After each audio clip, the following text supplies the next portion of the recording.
নীল ছবির ব্যবসা, যুবলীগ নেতাদের সাথে দেশ বিদেশে প্লেজার ট্রিট, রাতে বোতল পার্টি, ভাইরাল হওয়ার জন্য টাকার বিনিময়ে মানসিক ভারসাম্যহীন যুবকের চুমু খাওয়া, এমনকি এটা হচ্ছে সেই শিরিন শিলা, ঢাকায় সিনেমার শিরিন শিলা, যে কিনা আলোচনা এবং সমালোচনার শীর্ষবিন্দুতে থাকার জন্য একটা পাগলের সাথে অ্যাক্টিং করেছিল। অ্যাক্টিং বলতে কি অ্যাক্টিং, সেই ভিডিওটা আপনারা জানেন, ভীষণ পরিমাণ আলোড়ন সৃষ্টি করেছিল।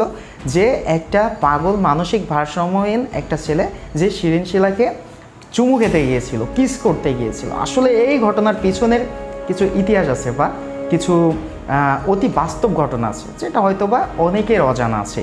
তো এই যে শিরিন শিলার কিছু বাস্তব ঘটনা আপনাদের সাথে শেয়ার করতে চলেছি, এবং তার যে ব্যক্তিত্ব, তার যে জীবনী, সে কিভাবে নিজের জীবনকে এত আলোকিত করছে সেটা আপনাদেরকে বলবো। এবং আপনারা কিন্তু এটা জানেন, সে কিন্তু আলোচিত সমালোচিত একজন ব্যক্তি বা একজন নারী। ফার্স্ট বলবো, তার চরিত্রের কথা যদি বলা হয়, সেখানে কিন্তু প্রচুর পরিমাণে ধুলোবালি আছে, প্রচুর পরিমাণে দাগ আছে। সে সবসময় বড় বড় রেস্টুরেন্টে যায়, দেশ বিদেশে ঘোরে, এবং এত হিউজ পরিমাণে টাকা পয়সা এবং বাড়ি গাড়ি, সেটা দেখে যেন যে কারোরই মনে হবে এ একজন সাকসেসফুল অভিনেত্রী। কিন্তু আদৌ কি বিষয়টা এমন? সে কি আদৌ সাকসেসফুল একজন অভিনেত্রী?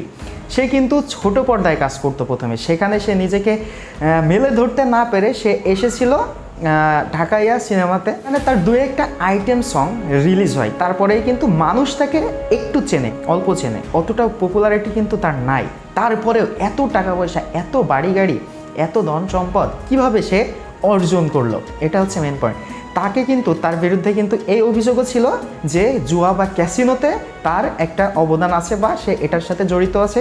তো এটার জন্য কিন্তু একটা সময় ইনভেস্টিগেশনও করা হয়েছিল। তো পরবর্তীতে চলুন তার বিষয়ে একটি ভিডিও ফুটেজ আছে, সেই ভিডিও ফুটেজটি আপনাদেরকে দেখালে আপনারা স্পষ্ট ধারণা পাবেন যে আসলে এই মানুষটি কেমন এবং তার ব্যক্তিত্ব কি, সে কিভাবে নিজেকে এত সুন্দরভাবে বড়োভাবে মেলে ধরতে পারলো। এটার পিছনে কিন্তু একটা রহস্য আছে ভাই, সেই রহস্যটা আপনার জানা উচিত বা প্রয়োজন। জানুন, চলুন দেখি সেই ভিডিওটা। তার আগে আপনারা যারা চ্যানেলে নতুন আছেন, অবশ্যই চ্যানেলটি সাবস্ক্রাইব করে পাশে থাকা অল নোটিফিকেশনটা অন করে দিবেন, যাতে করে পরবর্তী ভিডিও সর্বপ্রথমে আপনার মোবাইলের স্ক্রিনে চলে যায়। ফাঁস হতে চলেছে কিছু অজানা কাহিনী, যেটা আপনাদেরকে জানতে হবে রে ভাই। চলুন সেই ভিডিওতে চলে যায়। নীল ছবির ব্যবসা, যুবলীগ নেতাদের সাথে দেশ বিদেশে প্লেজার ট্রিট, রাতে বোতল পার্টি, ভাইরাল হওয়ার জন্য টাকার বিনিময়ে মানসিক ভারসাম্যহীন যুবকের চুমু খাওয়া, এমনকি ধনী প্রযোজকদের সঙ্গে নামি দামি রেস্টুরেন্টে রাত কাটানো। কি করেননি তিনি? বলছি ঢাকায় সিনেমার আলোচিত নায়িকা শিরিন শিলার কথা। এক দশক ধরে অভিনয়ের সাথে যুক্ত, এতদিনের শোবিজ ক্যারিয়ারে কোনো হিট সিনেমা উপহার দিতে পারেননি। নিজেকে তিনি দাবি করেন নায়িকা, কিন্তু অভিনয় নয়, বরং বিতর্কিত কর্মকাণ্ডের কারণেই তিনি সকলে পরিচিত। সিনেমার ফ্লপ, অথচ বিলাসিতার কোনো কমতি নেই, দামি গাড়িতে চলাফেরা করেন, নিয়মিত পাড়ি জমান বিদেশে। ঢাকায় সিনেমার বিতর্কিত নায়িকা শিরিন শিলার হাতে যেন আলাদিনের চেরাগ। আওয়ামী লীগের বড় বড় নেতার সাথে তার অন্তরঙ্গতার কথা বারবার উঠে এসেছে। অনেকের সাথে নাকি বিদেশেও ভ্রমণ করেছেন তিনি। নিষিদ্ধ অশ্লীল সিনেমা তৈরিতে তার নাম থাকলেও কোনো ব্যবস্থা নেওয়া হয়নি। জড়িত ছিলেন ক্যাসিনো কাণ্ডের সাথেও, কিন্তু অনেকে বিপদে পড়লেও শিরিন শিলা ছিলেন বহাল তবিয়তে। আলোচিত এই নায়িকা প্রথম দিকে কাজ করেছেন ছোট পর্দায়, কিন্তু সেখানে মোটেও সুবিধা করতে পারেননি। এরপর রাতারাতি ভাগ্য পরিবর্তন করতে যুক্ত হন চলচ্চিত্রের সাথে। দু একটি আইটেম গানে নেচে কিছুটা পরিচিতি অর্জন করে ফেলেন। তবে নায়িকা হিসেবে তিনি এখনো ফ্লপ। ডজন খানিক সিনেমা মুক্তি পেলেও তার কোনোটাই দর্শকপ্রিয়তা পায়নি। যদিও শিরিন শিলার লাইফস্টাইল দেখলে মনে হয় তিনি সফল কোনো নায়িকা। কয়েক বছরের ক্যারিয়ারে বাড়ি গাড়ি সবই করেছেন, বিদেশ ভ্রমণ করেন নিয়মিত।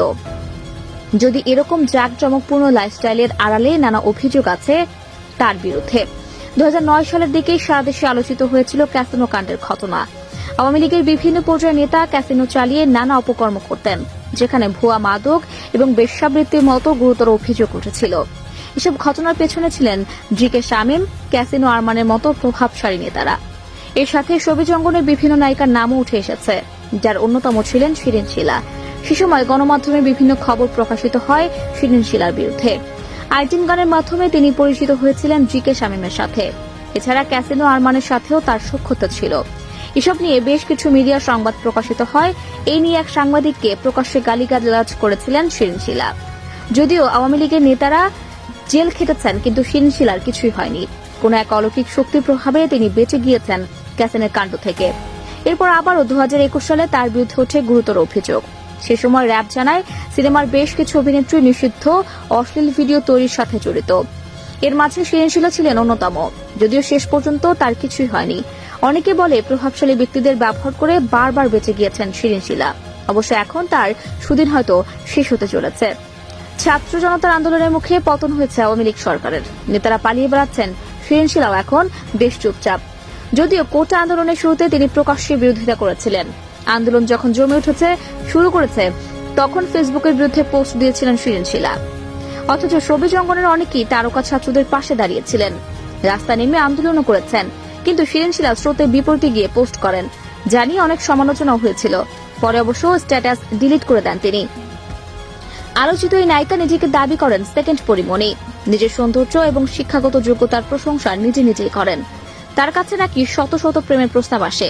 সিনেমার ক্যারিয়ার অনেকটাই ব্যর্থ, তবুও নতুন নতুন সিনেমায় চুক্তিবদ্ধ হচ্ছেন শিরিন শিলা। তো আপনারা সম্পূর্ণ ভিডিও ফুটেজটি দেখলেন। মানুষ কঠোর পরিশ্রম করে বড় হইতে পারছে না, নিজেকে মেলে ধরতে পারছে না। আর ভাই দুইটা একটা আইটেম গানে নিজেকে দুলিয়ে নিজেকে নাচিয়ে সে এত ডেভেলপ কীভাবে করে? এটা মানে রাতারাতি ডেভেলপ কীভাবে ভাই? এটাই হচ্ছে মেন পয়েন্ট, বা এটা হচ্ছে এর পিছনের ইতিহাস। তো যাই কথা বড় করবো না, এই ঘটনা নিয়ে আপনাদের যে মন্তব্য অবশ্যই কমেন্ট করে জানাবেন। পরবর্তী ভিডিওর জন্য চ্যানেলটি সাবস্ক্রাইব করে আমাদের সাথে রাখবেন। দেখা হবে নেক্সট ভিডিওতে। সে পর্যন্ত আল্লাহ হাফিজ।